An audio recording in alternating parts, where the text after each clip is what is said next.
Hello bosses, how are you? It's Kylie. It's first day of a new chapter. I'm sure you've probably seen the massive flood of cute pictures overload in Facebook land, and my little kiddo is one of them, his first day at prep. Oh my gosh.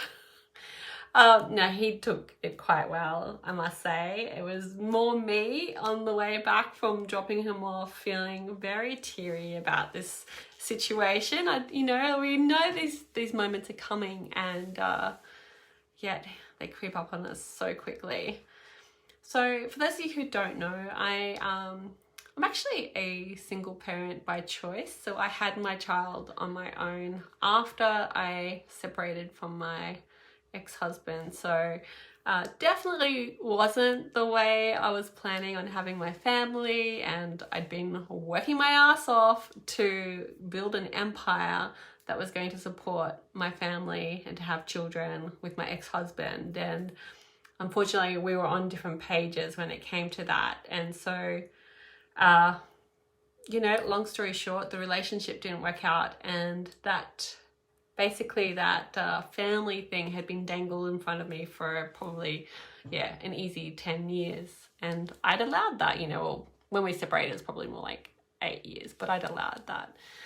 But I was always believing that it was going to happen. And then instead our relationship broke down, and then that meant that we weren't going to run a business together. That meant that our house that we'd bought together had to get sold, and my entire life got wiped clean after building the empire. So, life is fun, isn't it? It's full of challenges. It never necessarily works out the way you think it's going to, but there's also been a lot of gifts in that. And, I definitely still love the traditional family, but so many of us find ourselves in situations which don't resemble that traditional nuclear family. And for me, creating having a child on my own, with the help of my ex-husband, has basically been the way that my family exists. And so I'm very grateful for that. And there's a lot of benefits for it because I get to make all the decisions about my child's life. And, today is a wonderful celebration to see him starting prep, and he's super confident. He's very social, very aware. And now I've got to get to work, because the other difference is that being at school is it's another logistical challenge. Like, it's different to when he was in daycare. So he was in long-term daycare between 4 or 5 days a week, depending on the week. And I've been able to get a lot of work done for very long set hours, like a normal work week almost. And now I'm in the school work week with some after school care. So it's going to be another reconfiguration of how to work, how to manage my time so that the things that are my priorities get attended to, and that I still create space for looking after myself, that I am able to turn up and be present with my child and to enjoy that time, because I love him to pieces. So I want to be involved in him, in his life, in investing my energy and time into him so that he continues to flourish. And so, the thing that holds us during times of transitions is really tuning into your purpose. And my purpose is to help women to really blaze in their life, to really align and do their soul work, to do what they're put in the planet to do, to be masterful at it, to make no apologies for that, to get out of their own way, to stop doubting themselves, and to actually do what they came to do, do the things that are going to contribute the most to the world and to their life satisfaction. And, for me, part of my purpose is being a mom. And, a big driver of the work that I do is ensuring that I can provide for my family. And that means providing for my family that in a way that is aligned with the school calendar, there's challenges in that, yet that purpose, the quality of life and the type of parent that I want to be for my child, and doing the work that sets my soul on fire, I'm taking a moment to be really grateful for that I can do that in this life, that I have had the courage and I have worked my butt off to get to the point where that this is my daily and weekly experience, and that, yes, this new timetable is going to be a challenge, but I knew it was coming and I've been working towards this. So I get to see my clients, serve my clients, and do the work that I need to do, all within the school calendar, friendly hours, and that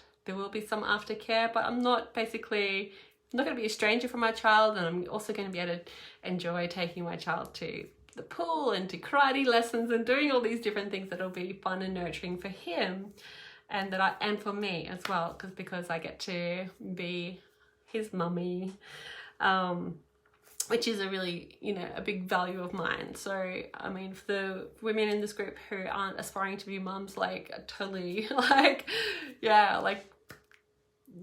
obviously we all get to make that choice. And for me, it was a really important choice to become a parent, even if it meant doing it on my own. So, we all got different paths to live. And for each of us, we have our own challenges. And so I just thought I'd share that. But the thing is, I've only been able to get to this point because I decided that that's how I wanted to live, and I was committed to that.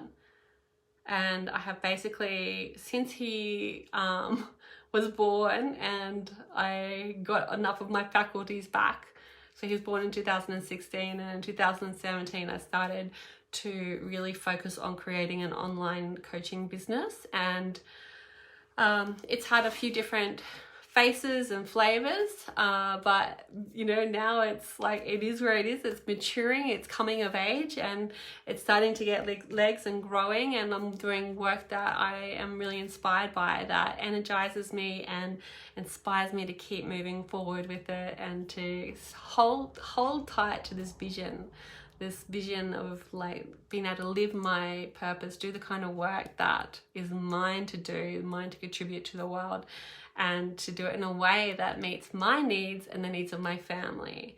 And the thing is, when we're holding a vision, when we're aligned with our purpose, it's like we all get a blank sheet in front of us. For me, it meant sacrificing a lot, the dysfunctional relationship, the faulty towels business, it was a great business, but it was a lot of chaos there. Or the life in Sydney, the home, the mortgage, the picket fence, all of that did get sort of wrapped up in the tablecloth and taken away, and then a new piece of paper in front of me.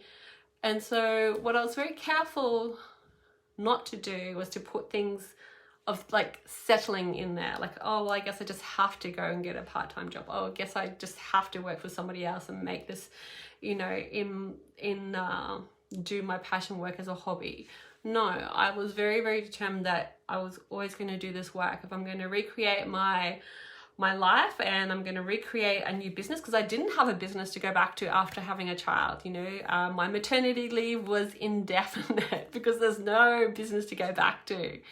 And so, I had a very, very blank slate. And so I was really very, very conscientious about what I was putting on that template of the life that I wanted to create for myself and my family, and very intentional with that. And,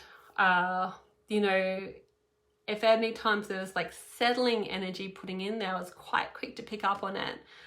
And so often women will have a vision, a desire, the way that they would like to be, and then they kind of they throw it under the bus and they go, well, I guess that's not really realistic, so I guess I just have to settle for this, or I guess I should just settle. There's so much settling happening, or accommodate other people's needs over our own needs.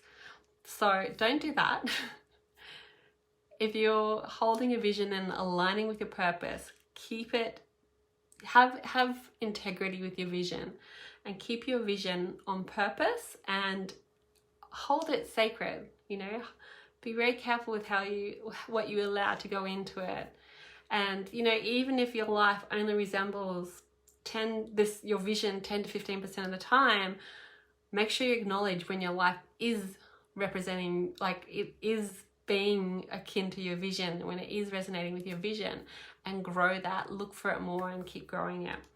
So if any of that sounds like, well, that kind of sounds interesting, Kylie, and you'd like to know how you can get a bit more clarity around your purpose, how you can get clarity around the life that you want to create, if you're sick of being like, just doubting your actual vision and the life that you'd like to create, that cherished idea, that cherished vision of your life, then please reach out and send me a message, because obviously this is what I'm here to help with. This is my passion, it's where my mastery is at, and it's about, I'm very, very skillful at helping women to actually carve out space for their vision and hold and amplify that vision, so that when they make decisions and when they take action, they are doing it in a way that is aligned with the purity of your vision, without it being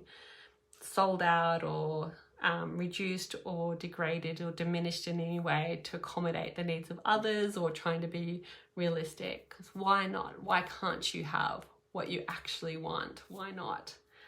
So if you'd like to have an experience of that, please make sure you reach out to me. I do offer a free breakthrough call that takes about an hour. There are some requirements around that is like, I only offer that call to people who are actually in a business.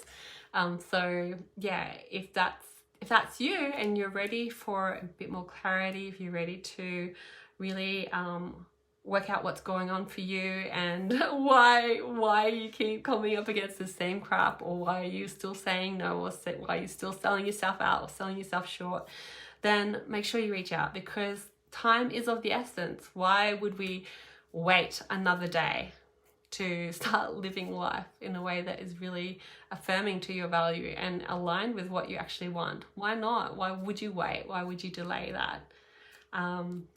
Because, you know, it's prep this year, it'll be high school in a few years, you know, it's like life just rolls on by. It's so quick. It all happens in the blink of an eye, and we really can't take tomorrow for granted. We can't take our next breath for granted. So seize the day, and yeah, if you'd like some help with getting clarity, make sure you reach out to me. Have a beautiful day. Okay, bye.